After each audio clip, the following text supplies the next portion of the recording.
दस्तखत के साथ उन्होंने अपना बयान हल्फी जमा कराया और वो हकायक आज मैं कौम के सामने अपने केस के तनाज़ुर में एक दफ़ा फिर रखना चाहती हूँ, और वो ये हैं कि उन्होंने कहा कि उस वक्त के डीजीसी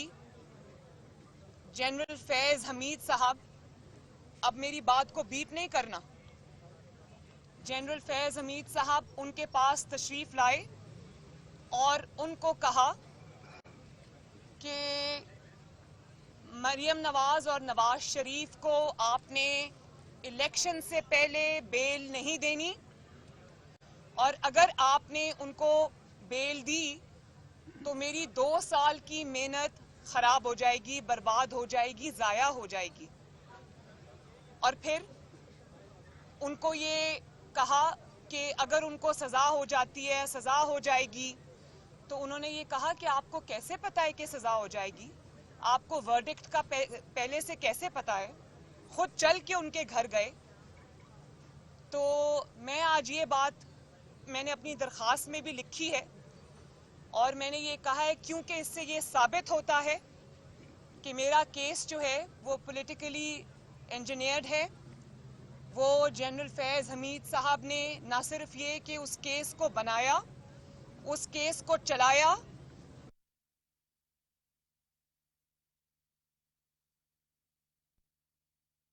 खुद चल के उनके घर गए। तो मैं आज ये बात मैंने अपनी दरख्वास्त में भी लिखी है और मैंने ये कहा है क्योंकि इससे ये साबित होता है कि मेरा केस जो है वो पॉलिटिकली इंजीनियर्ड है। वो जनरल फैज़ हमीद साहब ने ना सिर्फ ये कि उस केस को बनाया, उस केस को चलाया, उस केस में सजा दिलवाई जज बशीर के कोर्ट के थ्रू, और फिर उसके बाद यहां तक नहीं, उन्होंने इस बात को इंश्योर किया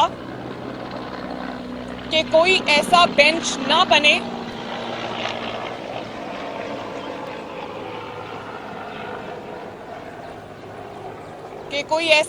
ना बने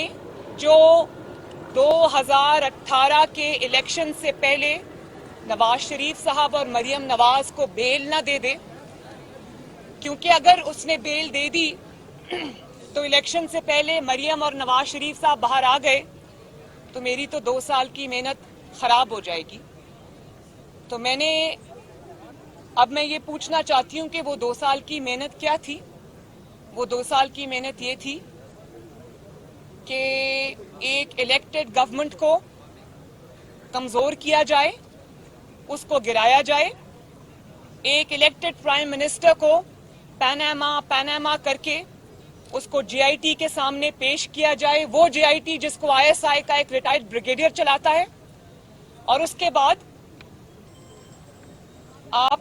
उसके खिलाफ आप फैसला देते,